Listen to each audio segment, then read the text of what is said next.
I would like to introduce a person who's been very instrumental in my life, and one of the elements that I love about this gathering is that I see this as sort of my party. I've invited my friends. And one of my friends that I absolutely had to invite, I can't imagine having an event like this without him. One, because of his amazing knowledge, and two, because without him, I wouldn't be here. I wouldn't have been able to organize this. I probably wouldn't have been in the other places in which I've been to allow me to get to this place. And some people are lucky, and I'm one of them. And one of the reasons for which I'm lucky is that in graduate school, I had a mentor. And without this mentor, I would probably have no publications and no jobs and not a PhD either. And you realize that sometimes somebody comes into your life and makes all the difference. And academically, Dr. Charles Long has made all the difference in my life. He saw some potential, I hope, or something. He saw something. And has helped refine whatever it was that he saw. And he has been instrumental in my applications for grants, my seeking of publications, my seeking of jobs. And so if I'm here at the University of Texas, and if you're here because I had the opportunity to organize this event, a lot of that is thanks to Dr. Charles Long, who will tell us about, we never know what he will tell us about, actually. We've had titles, and we have a new title now that's about pluralism in the United States and the African diaspora. We don't know exactly how he's going to present it to us, but we know it's going to be interesting. So will Dr. Charles Long please come and give us some words of wisdom?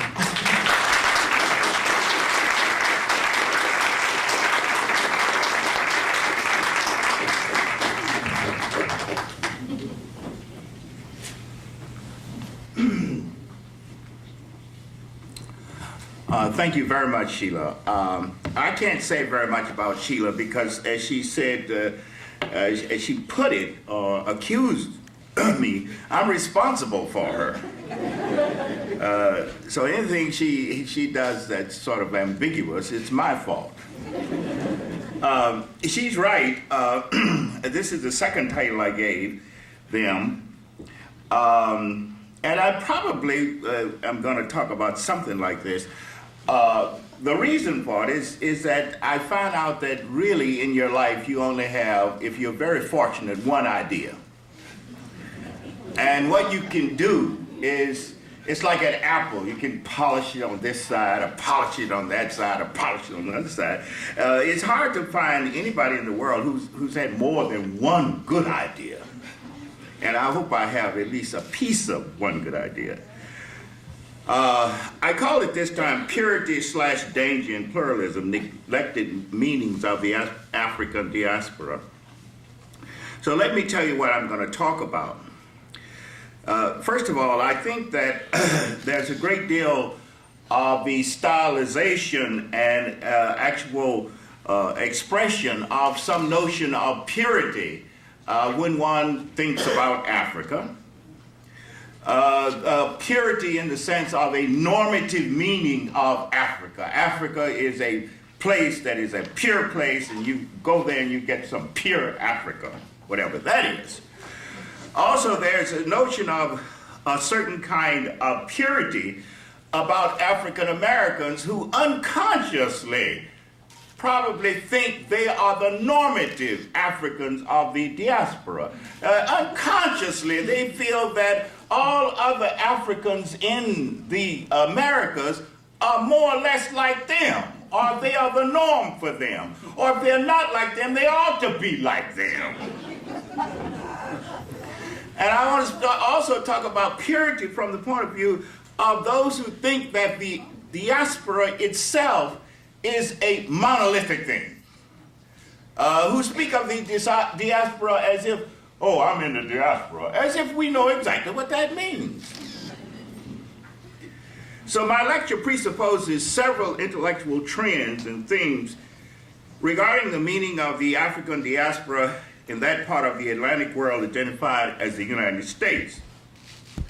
Obviously, the meaning of Africa and the African diaspora is colored by and gains a hermeneutical position from the history and status of people of African descent in the United States. I think this is very important because, as someone put it, we are in the belly of the whale. That is, the African Americans who are in the United States are in this great, big, rich, powerful country. And they treat us badly, have treated us very badly. But at the same time, we need to take that into consideration because we are in the United States. This hermeneutical standpoint has, however, blinded many of us in the United States to not only other communities of peoples of African descent, but equally and more importantly to other ways of raising issues, problems, and resolutions to the presence of African peoples and legacies in the Americas. I think this is very important because we often, from the point of view of African Americans in the United States, think that there is a United States answer to every problem, instead of a meaning of the African diaspora as an orientation both to the posing of problems and their resolutions. The particular situation of United States African standpoint results from several characteristics of the slave trade into what is now the United States. First of all, the majority of Africans brought into the Atlantic world did not arrive in the United States. There are untold African Americans who don't know that simple fact. And of course, you'll hear much more about that. That is, most Africans of that, and we're going to hear about these numbers this afternoon too. Most Africans, we estimate 12 to 20 million, didn't come to what is now the United States. They went to other parts of the Americas. Second, wherever possible in the United States, Africans were not placed within the same communities of their origin in Africa. Third, the specific nature and character of the relationship of Europeans in the United States to Protestant European countries who were at the forefront of the beginnings of mercantilism and later capitalism makes for important differences between Africans formed in the United States and other parts of the Americas. For example, the argument and problematic related to Africanisms in the United States, that is, heritages from Africa that are still present in the United States. The argument and problematic related to Africanism in the United States is an indication of the specificity of the issue of the African diaspora in the United States. Because African languages and the lack of self-conscious communities of Africans in the United States with direct cultural and linguistic lines to their communities in Africa was not the case in North America, the issue of our relationship to Africa was always highly problematical. We knew we came from Africa, but sort of beyond that fact, there was not much. As a matter of fact, E. Franklin Fraser said so much, one of our great scholar sociologists. He said it's all lost. You came from Africa, but it's all lost. It's gone. And then another man, Herskovitz, said, no, we found some stuff around here. Therefore, the presence of almost anything, language, an artifact, a style, constituted a major discovery in the United States. In a place like Brazil, where you go there, they speak Yoruba. They speak Yoruba just like they're in Lagos. So you see, that's a very big difference here. In other words, in Brazil, they don't have the problem of Africanisms. That's the point I'm trying to make here. As a matter of fact, Professor Sterling Stuckey argues that a definitive and different meaning of African American nationalism in the United States came from the fact that Africans in the United States were dispersed from their cultural and linguistic communities. Therefore, they had to form African communities in a new way. They had to find inclusive ways of including Africans who didn't speak the same language, who didn't come from the same communities. And he says they did this through ritual forms. They created another meaning of Africa through ritual forms, the ring shout, and other forms of ritual and music that allowed it for inclusion and communication. So here's another meaning of Africa being forged by the loss of Africa in the United States. Given the several different groups of African peoples brought into the Americas, one cannot expect to have any one archetypal definition and understanding of the African diaspora within the Atlantic world. There is a tendency in the United States to think of the African experience in the United States as a definitive meaning of the African American diaspora. The cultural historian Donald Meinig recently observed the following about historians of African Americans in the United States. Meinig said, "Judging from my limited reconnaissance of literature and from such authoritative surveys as that of Meyer and Rudwick and that edited by Darlene Clark Hines, I find it really amazing how narrowly national and insulated African American history is in the United States.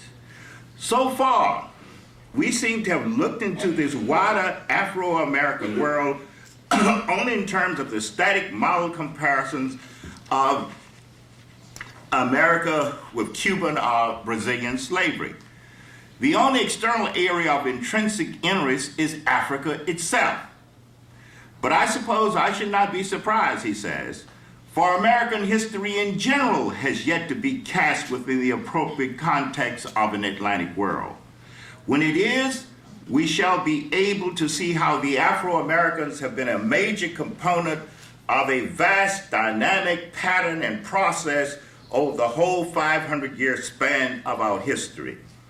It is interesting that the main glimmer of that sense of history today seems to come from black political, cultural movements such as that built around Africans of the diaspora concept." So he knew about Sheila. I think this statement is very important. Meinig now is working on a 4-volume work on a cultural geography of the Atlantic world, of North America, and he's published 2 volumes. It's very important because if you recast the meaning of the United States in particular and the Americas in general within the context of the Atlantic world, you get a totally different meaning of the peoples who are here, the movements, and its processes. I like this kind of work because it reminds me of another very famous work that was done in the 70s. It's a long title called "The Mediterranean and the Mediterranean World During the Time of Philip II." Here's a book of history, but it's a history about a body of water. And what this author does, Ferdinand Braudel, he says, I'm not going to write a history of Philip II. I'm going to show how this man and the events of his time were refracted through the Mediterranean. The Mediterranean as a body of water reveals this man rather than otherwise. And I think once we start looking at bodies of water, these bodies of water as not just inert parts of nature, but part of the very dynamic that allows persons, nations, and communities to come into being. It gives us a very different sense of what the human is and what the human purpose and possibilities can be. Now let me get into Puritan danger. Mary Douglas' text of a few decades ago, which was titled Puritan Danger, sought to redefine a meaning of pollution, classifications, and ritual movements. One of the significant aspects of her study was the fact that she pointed out the quite obvious fact, quite obvious, that no thing, nor any specific time, nor space was inherently pure or polluted. It all depended on classification and location. Things or persons in the wrong place at the wrong time were not only not pure, they were dangerous. And so I want to use the title of her study metaphorically to make a point concerning the meaning of Africa for Africans and people of African descent in all parts of the world. We, and I may be thinking of my compatriots in the United States in a definitive manner, are in danger of stylizing our thinking and understanding of Africa within the category of purity. It is easy to see how this has come about. Cut off from Africa and its culture through the slave trade and exposed only to the tyranny and hypocrisy of the ideological meaning of the United States, we have always sought a meaning of ourselves, our time and space, our colored and black bodies, a meaning of our humanity that was not simply derivative from the oppressive ideas and institutions of the European oppressors. For a long time in the United States, we only had rumors of that place called Africa. After the first, second generation, what do you know? You heard something about it. Somebody said that place over there, Africa. Where is it? Indeed, as a matter of fact, we only had rumors of this place called America, even though we were here. Africa, nevertheless, defines simultaneously the historical geographical space from which we had come, and equally the imaginative meaning of home, a place where it was normal to be, and to be in the right place and in the right time. So even if we had no conscious historical memory of Africa, the image of Africa has always played an enormous part in our cultures. The image of Africa constitutes not simply a desire for home, but a revalorization of land as the power of human habitation. But something more was taking place in all parts of the Americas among peoples of African descent. In one way or another, through continuities and discontinuities, in rebellions and rituals of domestication, through amalgamations and separations, in these and many other ways, peoples of African descent were creatively giving expression to another meaning of their Africanity. And we must remember that the African continent was never static, especially over the last 500 years. The very fact of the African slave trade changed in drastic ways several cultures within Africa. They too had to come to terms with new realities. In other words, it wasn't that was Africa there full of people we call Africans. And then people just came up and took them out and put some over here, put some over there, and then it remained the same. It didn't. And often we forget what was happening to Africa itself and its peoples during the slave trade. They changed. They too had to come to terms with new realities. Even those areas of Africa not affected directly by the slave trade were sooner or later the victims of colonialism and or imperialism. Therefore, the so-called eternal presence of African cultures in the guise of an older anthropological image does not do justice to the dynamics of rapid change in the modern world. I've often felt that we need to undertake comparative historical studies of the fate of Africans on the west coast of Africa from the 17th through the 20th century with African peoples and societies in the African American diaspora. Because we get a sense that nothing was happening over there. They just went back and had their old cultures and very nice and everything without understanding. They were undergoing a lot of mess too.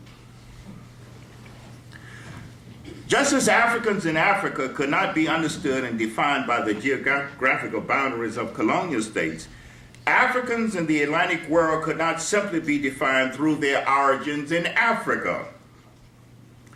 Of course, they came into contact with various European groups, but also with several forms of Native American cultures.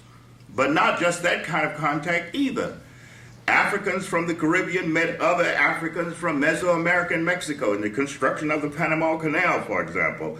Africans from the West Indies met African communities that were formed in the south of the United States and several places along the coast of the United States.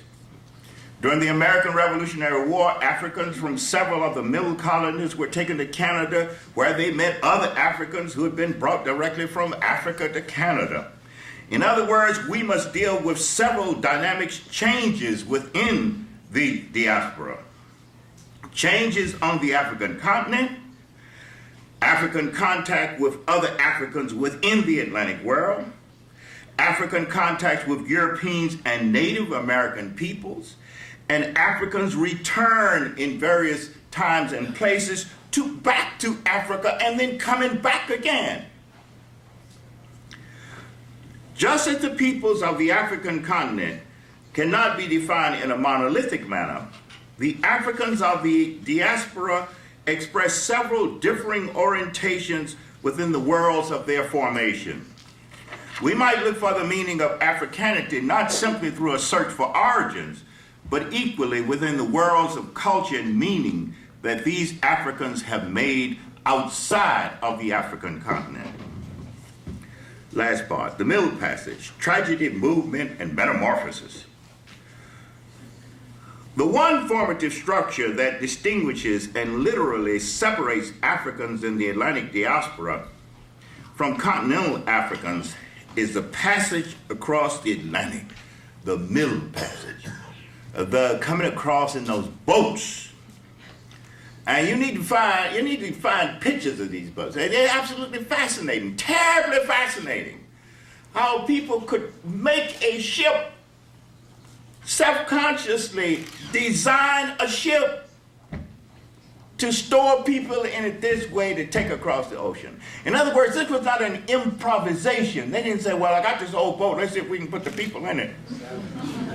They ordered these ships, and they were built and fabricated from tip to stern to carry these people across. And we're talking about 12 to 20 millions. I wish I had a picture of that because it's a fascinating kind of thing how these people are stacked in there like wood. It was on ships specially designed for the carrying of human beings as commodities that millions of Africans were uprooted from their own cultures. The slave trade was a well thought out industry and was practiced by all the major European countries. I was surprised to find at a certain time when I was looking around, we have categories of good folks in the world. And see, Scandinavians are supposed to be good folks. And I was like, say, oh my heavens, the Danes were in it. They got their little piece of the action. As W.B. Du Bois put it, in speaking of that slave trade, he said, and the people coming to America, he said, they descended into hell. The Middle Passage, it was horrible. They're going to hear more about that during this conference. Was a passage, a watery and demonic hiatus between the continent and the lands of the Atlantic on the other side. Let me use the actuality of the passage in a metaphorical manner to get some other meanings of the African diaspora. Mircea Eliade, the historian of religion, described the symbolism of water in the following manner. Water, he says, symbolizes the whole of potentiality. It is fons et origio, the source of all possible existence. The waters are healers. The waters drive away and cure all illness. Principle of what is formless and potential, basis of every cosmic manifestation, container of all seeds. Water symbolizes the primal substance from which all forms come and to which they will return by their own regression or in a cataclysm.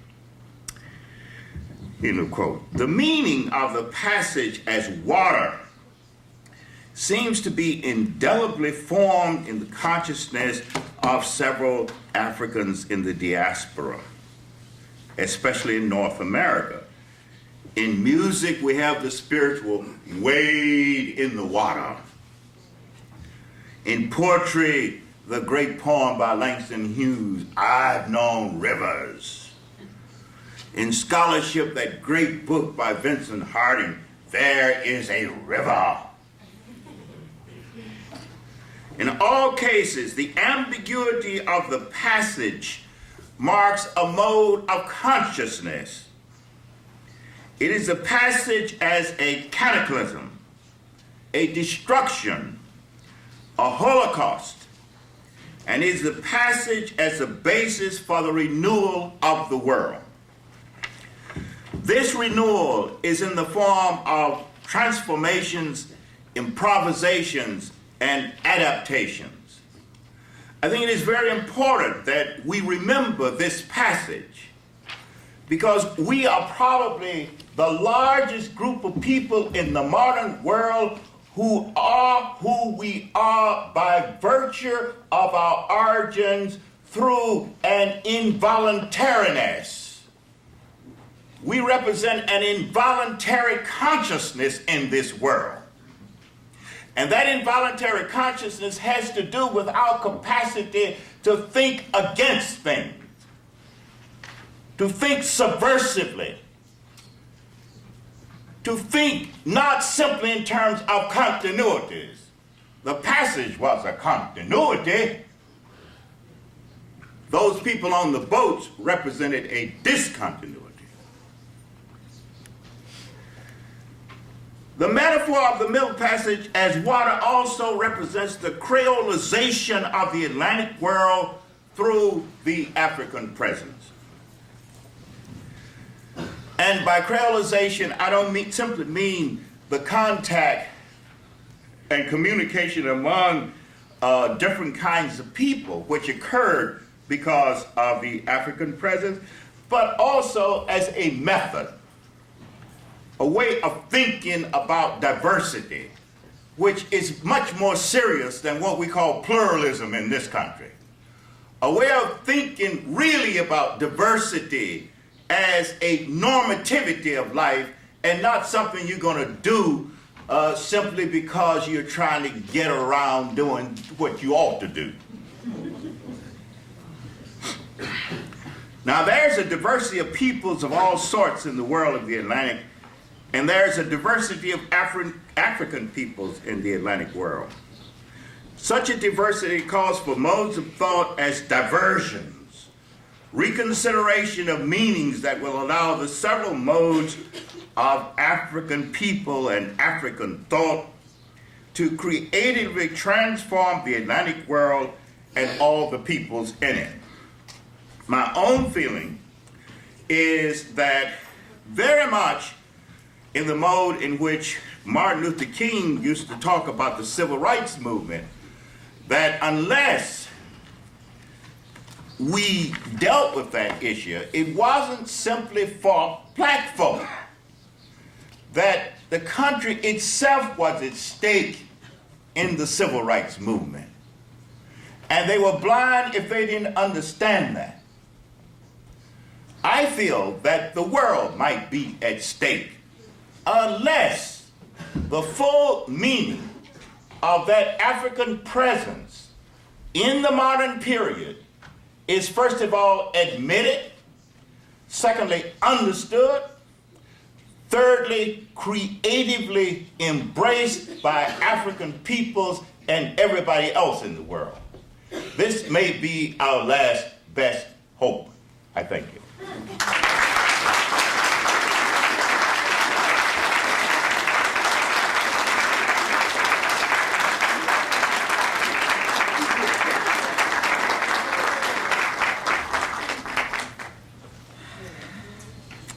It's hard to imagine what we could say after this, except that I think that the tone is set. When I talked to Dr. Long, he said, well, I'm going to come there and I'm going to say something. And I think that something has been said. I think we have our marching orders for the salvation of the planet. And for all of you who are not the participants, I would like to invite you to attend the rest of the events of this conference, the talking, the photo exhibits, the Afro-Pop Worldwide Dance Party. When I invited our guest from the International Center for Bantu Civilization, I said, well, we're not just going to talk about the culture of the African diaspora, we're also going to do it. So we have to have a party. So we have to eat it, we have to look at it, we have to move to it also. And I am grateful that you're all here, and I would like you to continue to be here, and I hope that our role here is going to be to listen to what Dr. Long said and to do exactly what he told us to do about helping to save the planet by our correct embracing and understanding of the African diaspora and its role in the lives of everybody on the planet.